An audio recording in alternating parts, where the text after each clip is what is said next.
She humiliated me at a dinner party, and I thanked her with silence. Honestly, Rachel says, wineglass tilted like a weapon, even Marcus has more to offer. She gestures toward my best friend with her free hand, and the table erupts in laughter. The kind that's too loud, too forced. Everyone knows they shouldn't be laughing, but can't help themselves. I smile. That's what husbands do, right? We smile through the knife wounds our wives deliver in public because making a scene would be worse. Marcus shifts in his seat, uncomfortable but grinning because what else can he do? My wife just announced to 8 people that my dick is smaller than my best friend's. Rachel, I say quietly, reaching for my water. My hand doesn't shake. I'm proud of that. Oh, come on, baby. She leans over, kisses my cheek with wine-stained lips. It's just a joke. You know I love you. The table moves on. Conversations splinter into safer territory. Politics, vacation plans, someone's new Tesla. I nod at appropriate intervals. I laugh when expected. Inside, something crystallizes, sharp and cold. She doesn't notice. She never does. She's holding court now, telling some story about her Pilates instructor, her hands animated, her laugh bright and careless. This is who she is. Magnetic, fearless, the kind of woman who walks into rooms and bends them around herself. I fell in love with that confidence once, mistook cruelty for strength. When we get home, she's still buzzing with wine and social victory. Did you see Jennifer's face when I'm sleeping in the guest room? She blinks. Because of the joke? Jesus, David, grow up. Good night, Rachel. I close the door before she can respond. Sit on the edge of the bed in the dark. Pull out my phone.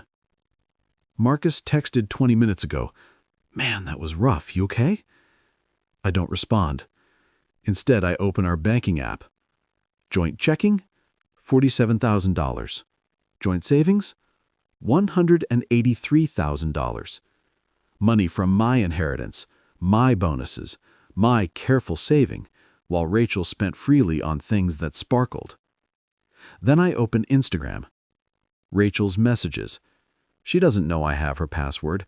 She gave it to me years ago during some self-help book she read about and then forgot about it entirely. The DMs with Marcus go back 6 months. Meeting you for coffee shouldn't feel this dangerous. I keep thinking about your hands. David's working late again. Come over. I read every single one. There are 47 messages.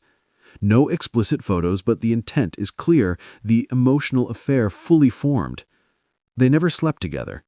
Marcus kept refusing, kept saying it would destroy me, but Rachel pushed and pushed. The last message is from 3 days ago. I wasn't joking at dinner. You really do have more to offer. I sit in the dark for 2 hours, reading and rereading, building something cold and architectural in my chest where love used to live. At 2 a.m., I start making calls. The lawyer answers on the 4th ring, groggy but professional. David, what's wrong? I need you to file divorce papers tomorrow, and I need to move assets, legally, everything that's mine. A pause. Are you sure? Once we start this, tomorrow. I hang up. Text my brother. Need your truck Saturday morning. Don't ask why. Then I do something I shouldn't. I forward the Instagram messages to my phone. Screenshot them. Not for court. That would be too clean, too legal. For something else entirely. Rachel's still snoring softly when I transfer $115,000, my half plus a little extra for what I'm owed, to a new account she doesn't know exists. I book a furnished apartment across town. Month-to-month lease. I pack nothing. When I leave, I want to vanish, like I was never here. Saturday morning, I'm gone before she wakes. I take my clothes, my laptop, my father's watch, leave my ring on the kitchen counter. By noon, the joint account is drained, By 2 p.m., divorce papers are filed. By 5 p.m., I'm sitting in an empty apartment that smells like cleaning products and someone else's life, staring at my phone. The screenshots burn in my camera roll. Marcus calls. I don't answer. Rachel calls 17 times, texts, "Where are you? What did you do? You can't just steal our money." I respond once. Check your Instagram messages, then check with Marcus. Ask him about the recording. There is no recording, but she doesn't know that. I watch the 3 dots appear and disappear for 10 minutes before she calls Marcus. I know, because he calls me immediately after, panicked. "David, what the hell did you tell her? What recording?" "She humiliated me. Now she's terrified. Seems fair." "Jesus Christ, man, this isn't you!" "No, I agree.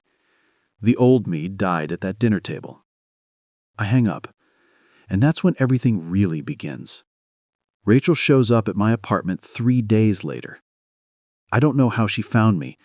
Maybe she tracked my phone, maybe she hired someone, maybe she just knows me too well. Doesn't matter. She's standing at my doorway in yesterday's clothes, mascara smudged, hair unwashed.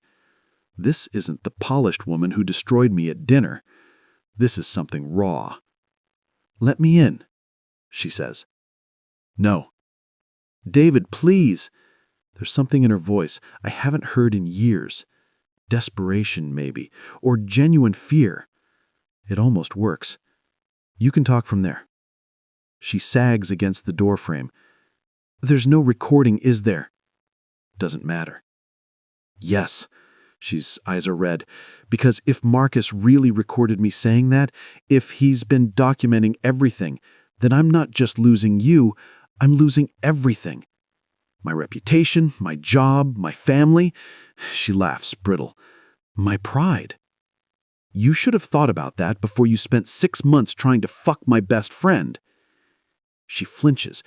"I never did. We never—" "No. Marcus stopped you. You pushed and he refused because he actually gives a shit about me." I lean against the doorframe, matching our posture. "Which makes you worse, somehow. You begged him to betray me and still made jokes about my dick when he wouldn't." "It was just a joke," she whispers, but there's no conviction anymore. Jokes are funny. That was execution. She's crying now, and I hate that it affects me. 10 years of marriage doesn't evaporate in 3 days, no matter how sharp the knife. I still know the exact pitch of her voice when she's genuinely broken. I still remember the woman who held me when my father died, who believed in me when I wanted to quit my PhD, who made me feel like I could be more than I was. That woman destroyed me. I don't know how to reconcile those truths. "I'm sorry," she says. "I'm so fucking sorry, David. I was drunk and stupid, and I've been—" She stops. Starts again. "I've been unhappy for a while, and I took it out on you in the worst way possible." "You've been unhappy. You've been living in a house I paid for, spending money I earned, while texting my best friend about his hands." I know. I don't have an excuse. I'm just trying to explain. Don't."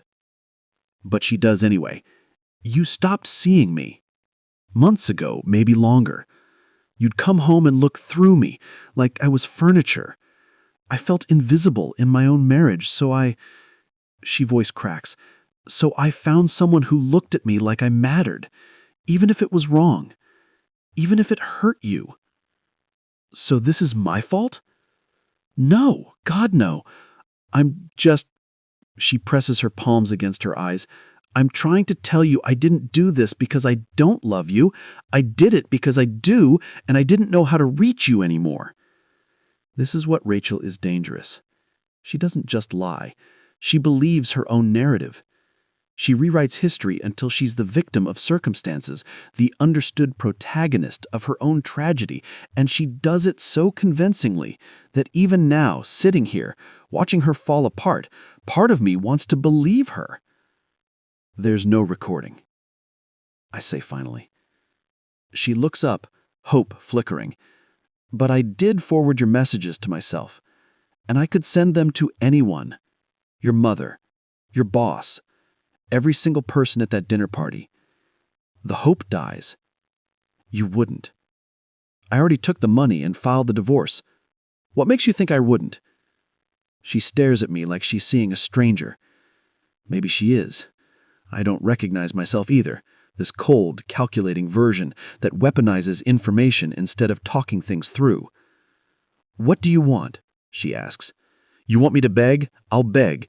You want me to admit I'm a terrible person? Done. I'm a terrible person. You want me to sign papers without fighting? I'll sign them today.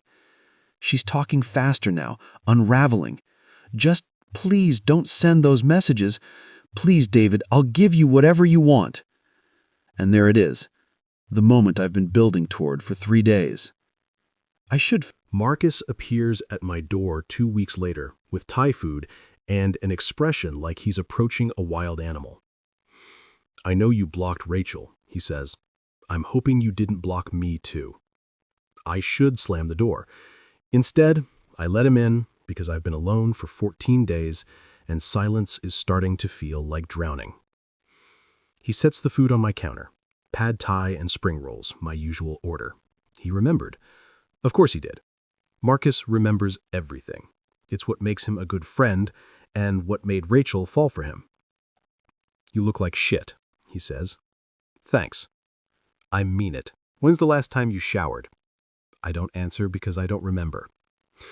He unpacks the food without asking, finds plates in my mostly empty cabinets, serves us both.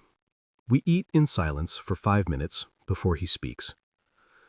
I should have told you about the messages. Yeah. I kept thinking she'd stop, that it was just... He stops. There's no good excuse. I fucked up. You didn't sleep with her. That's a pretty low bar for friendship. I almost laugh. The bar's underground at this point. You still cleared it. He sets down his fork. David, I need you to know, I never wanted her. Not once. She's beautiful and funny, and yeah, when she told me she felt invisible, part of me wanted to fix that, because that's what I do. But I never looked at her and wanted anything but for her to stop. Did you tell her that? Every time. I told her she was destroying her marriage, that whatever she felt wasn't real, that I wouldn't be the reason you got hurt. He looks at me directly.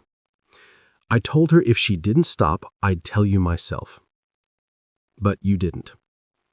No, because I'm a coward who didn't want to blow up his best friend's life. He laughs bitterly. Turns out staying silent did that anyway. We eat more. The food tastes like cardboard, but I keep eating because it's the first real meal I've had in days. Marcus says, she signed the papers. No contest. No lawyers. She gave you everything. I know. That's not nothing, man. She could have made this hell. She already did. This is just the aftermath. Marcus leans back in his chair, studying me. What happened to you? And don't say she made a joke. This is bigger than that. He's right. The joke was just the moment everything crystallized, but the erosion started long before. I was invisible too, I hear myself say. For months, maybe a year, I'd come home and try to connect, and she'd look through me like I was interrupting her real life. Everything I did was wrong. Wrong tone, wrong timing, wrong words. So I stopped trying. And when I stopped trying, I guess I stopped caring too. Not all at once, just gradually, like a fade. Why didn't you say something? Because saying something means admitting failure. Easier to just exist parallel to each other and call it marriage. Jesus, David. The joke was just permission to stop pretending I wasn't already gone. Marcus is quiet for a long time. Then, she really did love you, you know. She just didn't know how to fight for you without destroying you. That's not love, that's just mutual destruction with better marketing. He laughs despite himself. Fair. We finish eating. Marcus cleans up without asking, moving around my kitchen like he's done 1,000 times before. Because he has. Sunday dinners, holiday parties, impromptu game nights. Marcus has been a part of my life for 15 years. That doesn't evaporate because Rachel tried to make it complicated. I should go, he says finally. Yeah. At the door, he turns back. For what it's worth, I'm proud of you for leaving, for not becoming the kind of person who retaliates. That takes strength. After he leaves, I sit in the dark and wonder if strength is just another word for exhaustion. My phone buzzes. Unknown number. This is Rachel's mother. I don't know what happened between you two, but she's devastated. Please call her. I block the number. Another text. Rachel's sister. Whatever she did, she's sorry. She won't stop crying. Block. Her best friend. You're being cruel. She made a mistake. Block. They keep coming. Friends, family, colleagues who only know Rachel's version, where I'm the villain who abandoned her without warning, who stole money and vanished like a ghost. I should explain, defend myself, show them the messages that prove she's not innocent. Instead, I turn off my phone. Let them think what they want. I don't owe anyone my pain as evidence. But that night, I can't sleep. I keep thinking about what Marcus said. She really did love you. And wondering if love means anything when it's wrapped in cruelty. At 3 a.m., I unblock Rachel's number. Text her, "Are you okay?" The 3 dots appear immediately. She's awake too. No. Me neither. I'm sorry. For everything. I didn't know how to love you without hurting you. That's not love, Rachel. I know. But it's all I had. I stare at the screen for 10 minutes trying to find words that make sense. Finally, I deleted the screenshots. No one will ever see them. Why? Because making you hurt won't make me hurt less. She doesn't respond for so long, I think she's gone. Then, you're a better person than I deserve. I'm really not. I just don't have the energy to be as bad as I want to be. That's the same thing. It's not. But maybe it is. Maybe choosing restraint when you want destruction is its own kind of strength. Or maybe it's just cowardice dressed up in moral superiority. I don't know anymore. I hope you find someone who sees you, really sees you. I hope you find someone you don't need to destroy. Good night, David. Goodbye, Rachel. I block her number again. This time it feels final. But I dream about her anyway. In the dream, we're at the dinner party, and when she makes the joke, I laugh. Really laugh. Because it's just a joke, and we're just people, and love doesn't have to be this hard. I wake up knowing that version of us never existed. The David who could laugh through humiliation, and the Rachel who would never humiliate him, those people are fiction. We were always just 2 broken people breaking each other, calling it marriage because we didn't know what else to call it. The video drops on a Tuesday. I'm at work, midway through a meeting about quarterly projections, when my phone starts buzzing incessantly. I ignore it until my boss pauses mid-sentence and says, "David, if you need to take that." I check. 43 missed calls, 67 texts, 3 voicemails from numbers I don't recognize. I step into the hallway. The first voicemail is from Marcus, his voice tight. "Call me immediately." The second is from my brother. "What the fuck did Rachel do?" The third is from Rachel herself, sobbing so hard I can barely understand her. I didn't know. Please, David, I swear I didn't know. I open Twitter. I'm trending. Not by name, but the video is everywhere. Hashtag dinner party shame, hashtag wife exposes, hashtag public humiliation. Someone recorded Rachel's joke. Cleanly. Perfectly. Every word captured in high definition. Her gesture towards Marcus, the table's laughter, my forced smile. The video is 17 seconds long and has been viewed 3.4 million times in 6 hours. The caption, "When your wife publicly announces your best friend is bigger, savage or too far?" The comments are a feeding frenzy. She belongs to the streets. This is why marriage is a scam. That man's face. You can see the moment his soul leaves. Plot twist, she's been fucking the best friend guaranteed. I hope he took everything in the divorce. Someone found Rachel's Instagram, her photography business, her full name. Within hours, the internet has her employer, her address, her mother's Facebook page. People are calling her office, leaving reviews on her business page, 1 stars with vitriol.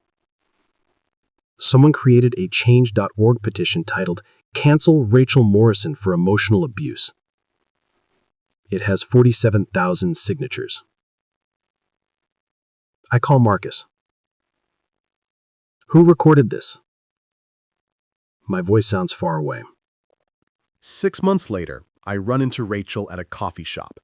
Not the kind of dramatic, cinematic encounter where we lock eyes across a crowded room, just mundane coincidence. I'm ordering, she's leaving, we nearly collide at the door. "Hi," she says. "Hi." She looks different. Hair shorter, face softer, like someone who's learned to stop performing. She's wearing jeans and an oversized sweater, no makeup, and she looks more real than I remember her being in years. "You look good," I say, and mean it. Liar. But she's smiling. I look like someone who stopped trying. That's what I meant. We stand there awkwardly, other customers navigating around us. She shifts her weight, debates something internal, then, "Do you have a minute?" We sit at a corner table by the window. I don't order anything, neither does she. Just 2 people occupying space together one last time. "I'm moving," she says. "Portland, fresh start." "Good. I got a job at a nonprofit. Nothing glamorous, but it's real work. Helping people instead of whatever I was doing before." "Photography?" "I still shoot sometimes. For myself. But the business is done. Turns out being infamous doesn't help when you rely on reputation. I'm sorry." "Don't be. I deserved to lose it. Maybe not the way it happened, but actions have consequences. I'm just finally accepting mine." We're quiet. Outside, the city moves. Cars and people, and life continuing, like our little tragedy never mattered at all. "I've been in therapy," Rachel says suddenly. "Intensive, 3 times a week." "Yeah?" "Turns out I'm really good at self-destruction, like Olympic-level talented." She laughed softly. "My therapist says I weaponize intimacy, that I hurt people before they could hurt me because being the villain feels safer than being vulnerable." "Did you hurt me first, or did I hurt you?" "Both. Neither. Does it matter?" She looks at me directly. "We hurt each other because we didn't know how to ask for what we needed. And instead of being honest, we just..." She makes an explosion gesture with her hands. "The joke. At the dinner. What did you need?" She thinks about this. "I needed you to see me again, to react, to care enough to be angry instead of just absent. So I said the worst possible thing because at least then you'd feel something. Mission accomplished." "Yeah." I wipe at my eyes. Not quite crying. I'm sorry. I've said it before, but I need to say it again. What I did was cruel and calculated, and you didn't deserve it.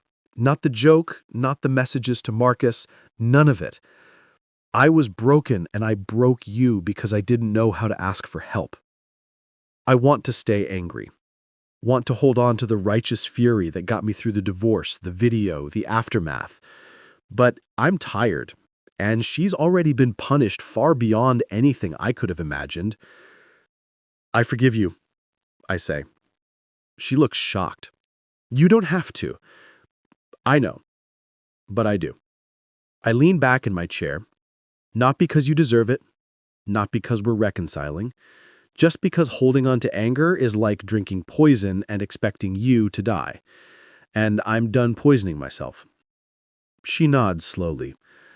For what it's worth, I forgive you too. For what? I didn't.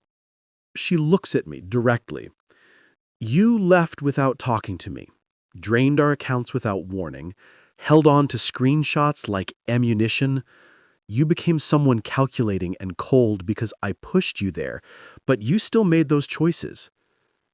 We both became people we don't like. So yeah, I forgive you for that. It's the most honest conversation we've had in years, maybe ever. Are you happy? I'm getting there. You? Same. She gathers her bag, prepares to leave. At the door, she turns back. David, the video. Whoever posted it, they don't know what they did to my life. But I need you to know that your video, the one defending me, that saved me. Literally, I was drowning and you threw me a rope. You would have done the same. No, she says quietly. I wouldn't have. That's the difference between us. You're good even when you don't want to be. She leaves before I can respond.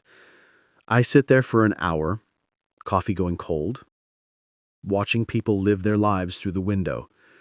My phone buzzes. Marcus, beer tonight. Yeah. Your place. Bringing anyone? Just me. Good. I have updates on the Portland house hunt. Because Marcus is moving too, taking a job in Seattle, something about needing his own fresh start. We'll be on the same coast again. Different cities, but closer than we've been. Some friendships survive even when everything around them burns. That night, drunk on Marcus's couch, I tell him everything. The coffee shop, the apology, the forgiveness. You think she meant it? He asks. Does it matter? Guess not. We drink in silence, watching some playoff game neither of us cares about. You ever think about trying again? Not with her, just with anyone.